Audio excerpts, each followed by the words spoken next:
Foi o barulhinho.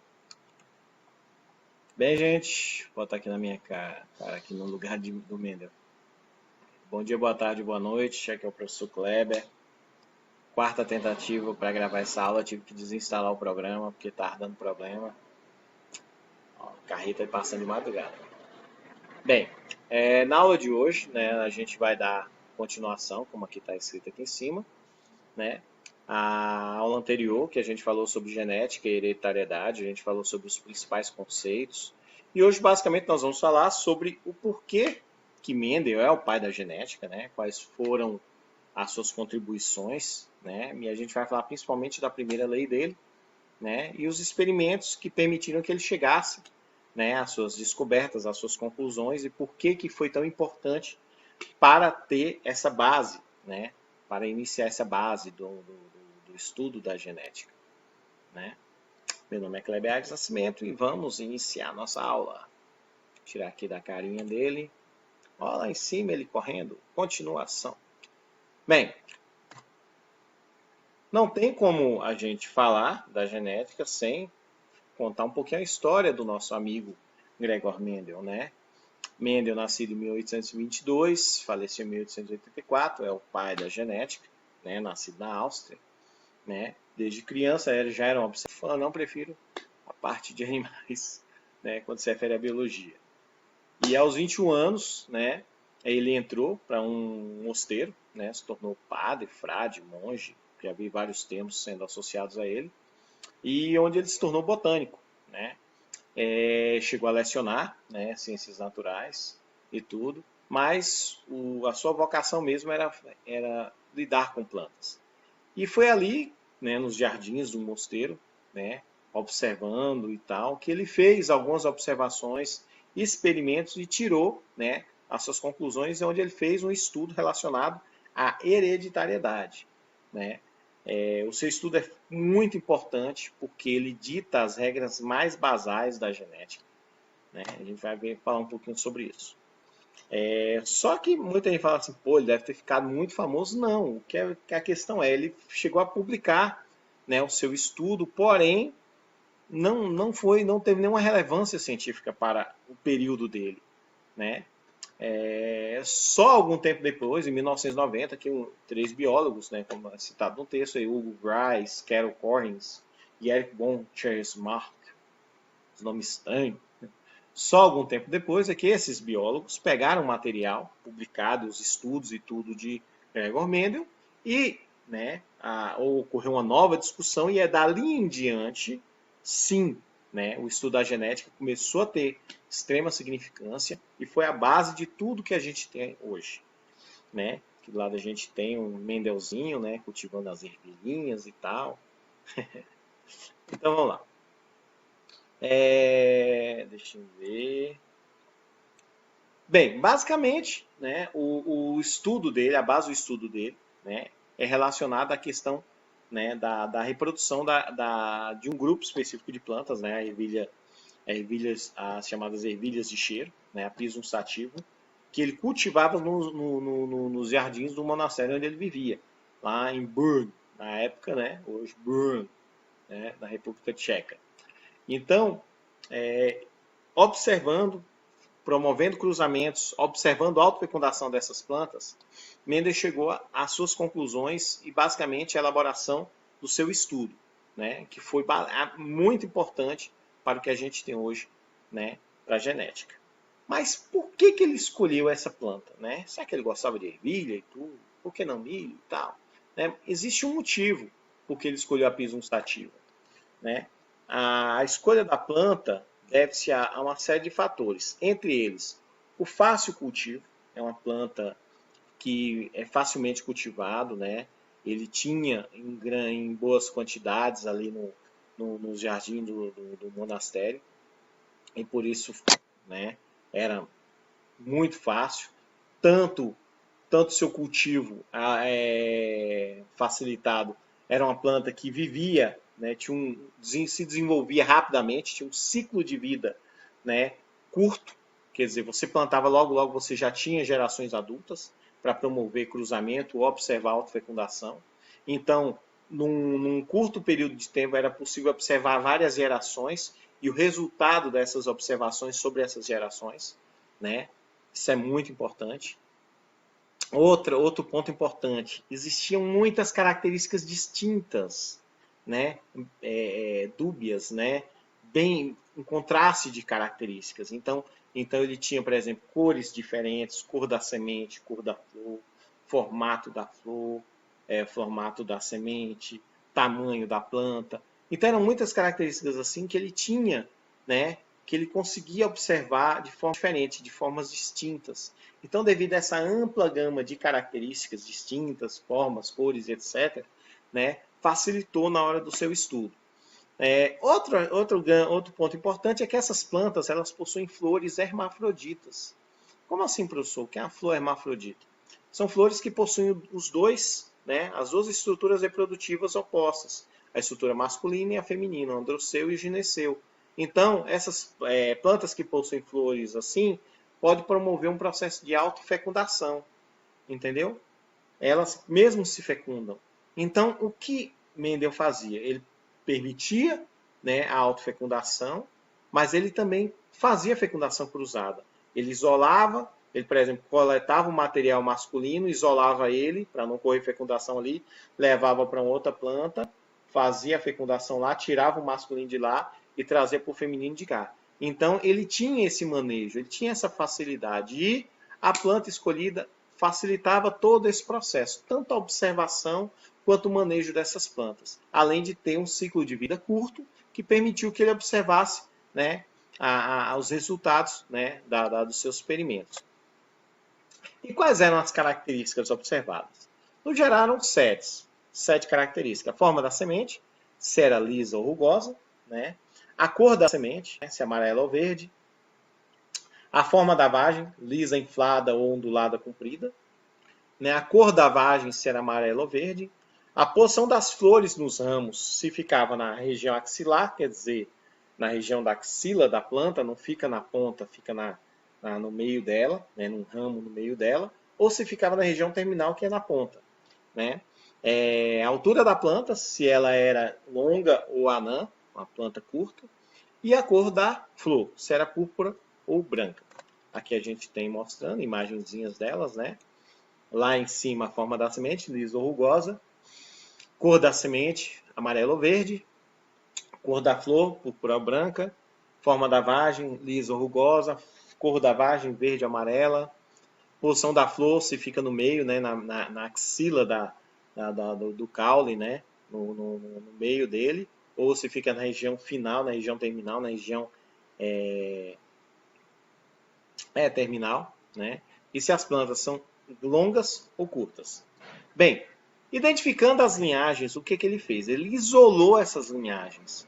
Ele manteve plantas que tinham determinadas características isoladas de outra, para que, ao se autofecundar, mantivesse aquela característica e que não houvesse risco de cruzamento, né, de fecundação cruzada com outra e misturar característica. Sendo assim, ele criou linhagens de plantas puras. Dentro da genética, pelo que a gente já tinha estudado anteriormente, a gente chama de plantas homozigóticas. Né? Então, essa geração, essa geração pura, ele chamou de geração P, ou geração parental. Todas essas plantas que faziam parte da chamada geração parental eram plantas de linhagens puras, que entre elas, né, ou ele só promovia a autofecundação, ou se ele fizesse o cruzamento, ele só poderia cruzar entre plantas que tinham a mesma característica, entendeu? Mas se ele ia cruzar entre a mesma característica, ele preferia promover a autofecundação. Então, essas plantas, elas tinham características distintas de outras.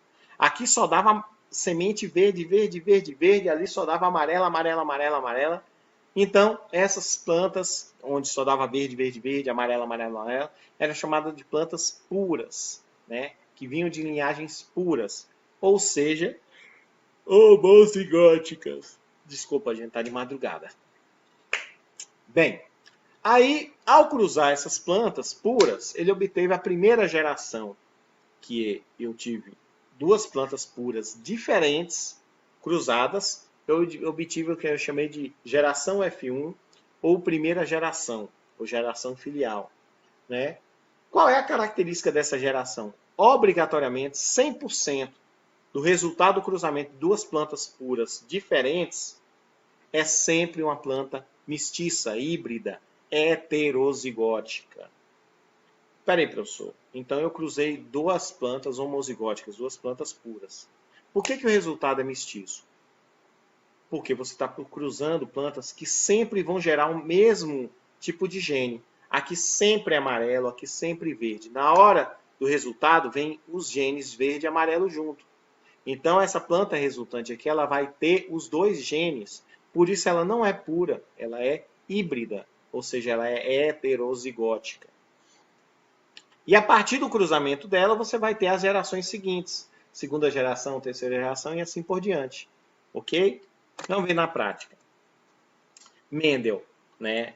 Vamos lá. Mendel isolou as plantas para obter as chamadas linhagens puras. Plantas que só possuem um único tipo de gene, ok? E aí, ele promoveu o cruzamento entre essas linhagens puras. Mas não cruzamento da mesma característica, de característica diferente. Ele pegou um puro verde e um puro amarelo, né? Ok? Como resultado, aqui, eu vou mostrar para você. A primeira geração, que foi o cruzamento entre puro amarelo com puro verde, aqui é amarelo, gente, tá meio assim estranho. A primeira geração é o resultado do cruzamento delas. Olha o que aconteceu. Todas essas sementes aqui, todas essas plantas representadas por essas sementes aqui, ó, elas aqui em cima, ó, elas receberam o gene verde e amarelo. Ah, professor, por que elas são todas amarelas? Porque os dois genes são puros, né? Vieram de plantas homozigóticas. Porém, uma característica costuma se expressar sobre a outra. A gente chama isso de dominante. Se eu tenho sempre na geração parental plantas amarelas ou sempre plantas verdes, eu não sei qual é o dominante. Eu só sei qual é o dominante se eu juntar os dois. Então eu cruzei o verde com o amarelo e o amarelo ganhou do verde. Então o amarelo se expressou. Então quem é o dominante é a característica amarela. Dominou a característica verde. Todas essas sementes em cima possuem os dois genes, amarelo e verde. Porém, só se expressou o amarelo. Aí o que aconteceu aqui embaixo? Eu peguei duas plantas aqui, estou representando duas plantas, da primeira geração e cruzei as duas. Então eu cruzei aqui duas plantas amarelas, mas que possuem gene amarelo-verde, amarelo-verde. Olha o que aconteceu aqui embaixo. Professor, apareceu umas sementes verdes. Por quê? Porque quando você cruza, né, híbridos, quando você cruza heterozigóticos, a característica recessiva, o verde, como o verde perde do amarelo, o verde é recessivo. A característica recessiva pode aparecer. Pode aparecer. É um percentual bem menor, mas ela pode aparecer. Então, a dominante se expressa mais, mas a recessiva tem chance de aparecer. Ok? Na prática é mais ou menos assim. Geração parental, linhagem pura. Sempre plantas produtoras de semente amarela, sempre plantas produtoras de semente verdes. Cruzei, qual é a mais forte? Amarela. Nasceu 100% de plantas, né? Vocês viram aqui, gente, ó, aqui em cima, ó, 100% de plantas amarelas. Todas elas amarelas. Aí se eu autofecundar ou cruzar entre elas, eu vou obter 3/4 de resultado de sementes amarelas, mais 1/4 de resultado de sementes verdes. Se eu converter isso em percentual, 3/4 vezes 100, 3 vezes 100, 300, dividido por 4, 75%. Então, eu tenho aqui 75% de plantas, né, do resultado do cruzamento entre elas aqui, ó, das híbridas, 75% serão de plantas amarelas. Porém, eu tenho 1/4. 1 vezes 100, 100 dividido por 4, 25. Então, eu tenho 25% de chance de nascerem sementes verdes. Gente, isso é uma probabilidade. Pode ocorrer para mais, para menos, mas essa é a noção. Se você cruza puro com puro diferente, nasce 100% uma característica só. Isso é dentro do que a gente chama de dominância completa. Isso vai acontecer como regra. Aí, se você pegar o resultado desse cruzamento e cruzar entre eles, você vai ter resultados diferentes. Ok? Como a gente viu aí. Cruzando entre os híbridos, entre os heterozigóticos, opa, daqui a pouco eu chego no desenho, eu vou obter 75% do dominante e 25% do recessivo. Olha aqui. Tanto o papai quanto a mamãe aqui são puros. O que aconteceu? Papai verde, mamãe amarela, né? Lá. Olha lá, todos os filhos nasceram 100% amarelo. Quem é o dominante? Ela. Mas o papai ficou desconfiado. Olha a cara dele, quer ver? Olha lá. Por que é tudo amarelo? A cara feia dele. Então é isso que acontece. Tanto o papai quanto a mamãe ali são dominantes. E os filhinhos todos amarelos. Os filhinhos são puros? Não, eles são híbridos. Eles são heterozigóticos. Os pais é que são puros, homozigóticos. Ok? E aí o que acontece? Vamos supor que eu peguei um desses menininhos aqui e ele casou com outra menininha também heterozigótica. Quer dizer, híbrida igual ele. Olha o que vai acontecer. Ele híbrido, ela híbrida, nasceu um verde. Uai, lembra na aula passada que eu falei que as características podem pular gerações? É o caso. Pulou do parental, que são os avós das crianças aqui, para um neto. Então, quando você cruza híbridos heterozigóticos, os heterozigóticos têm as duas características. Só que uma é dominante, a outra é recessiva. Uma dominante e outra recessiva. Quando você cruza elas, a chance do dominante prevalecer é de 75%, ou seja, 3/4. Por isso que eu tenho aqui 3 crianças amarelas. E qual a probabilidade do recessivo? 1/4, ou seja, 25%. Olha um verdinho aí. Foi isso que aconteceu. Aqui eu vou mostrar na prática uma outra característica, que eu tenho a característica do tipo da textura da semente, que eu tenho rugosa e lisa. Tanto rugosa quanto lisa aqui vieram de plantas puras. Então, geração P, geração parental. O Rzão representam os alelos. Lembra da aula passada? Os alelos, né? Ele recebeu um do pai e um da mãe, um do pai e um da mãe, um do pai e da mãe. Só que como é autofecundação, ele recebeu do pai e mãe ao mesmo tempo, que é da mesma planta. Mas como é que eu sei que ele é puro? Porque as letras são iguais. Homozigóticos são iguais. Aí, 2 letras maiúsculas, né? Estranho. Vamos lá. Aí eu tenho aqui liso. Também 2 letras iguais. Puro também. Eu sei que é puro quando eu observo os alelos representados pelas letras, porque as letras são iguais. Ah, professor, mas você não tinha falado que tem minúsculo, maiúsculo? Tem questão que você não vê o tamanho das letras para poder diferenciar. Então, vamos supor aqui, ó. Esse indivíduo, sempre que ele vai produzir um gameta, o gameta sempre carrega Rzão, porque não tem outra letra. E esse daqui sempre carrega o quê? Lzão. Aí vamos supor que o gameta que veio com Rzão, o gameta com Lzão, cruzou, ficou LR. Porém, ele puxou a característica de quem? Da semente lisa. Logo, a lisa é dominante em cima da rugosa. Como é que eu sei quem é o dominante? Quem ganhou nos dois. Veio rugoso e veio liso. Quem ganhou? O liso apareceu. Porém, se você observar aqui, você vai ver que ele tem um R ainda. Ele tem um R, que é o gene do rugoso. Porque ele é da geração F1, ele é um híbrido. Ele é heterozigótico. O que acontece? Vamos supor que eu quisesse fazer autofecundação, quisesse cruzar ele com outro. Na hora dele produzir gameta, aí tem diferença, porque ele vai produzir 50% dos gametas com L, aqui, com Lzão, e 50% dos gametas com Rzão. Quando for fecundar, eu tenho a mesma proporção, Lzão com Rzão. Então, olha aqui embaixo. Quando você juntar um Lzão com Lzão, você vai ter um puro Lzão. Quando você juntar um Lzão com Rzão, você vai ter um híbrido Lzão-Rzão. Quando você juntar aqui um Lzão com Rzão, você vai ter outro híbrido. E quando você juntar os Rzão, você vai ter um puro Rzão. Ih, professor, foi confuso isso. Vamos olhar a proporção? Quantos lisos tem aqui? 3 de 4. 75%. Quantos rugosos eu tenho aqui? 1 de 4, 25%. Então, isso é regra. Se você pega uma geração parental de puros diferentes e cruza entre si, 100% vai ser igual ao dominante. Mas esse 100% que é igual ao dominante, ele é híbrido, ele é heterozigótico. Se você cruzar ele com outro igual a ele, vai nascer sempre nessa proporção. 75% igual ao dominante e 25% igual ao recessivo. Simples, gente. Não é tão complicado assim. Bem, é só isso, só para terminar basicamente a explicação da última aula. Olha o Mendelzinho aí embaixo. Tchau! Né? E até a próxima.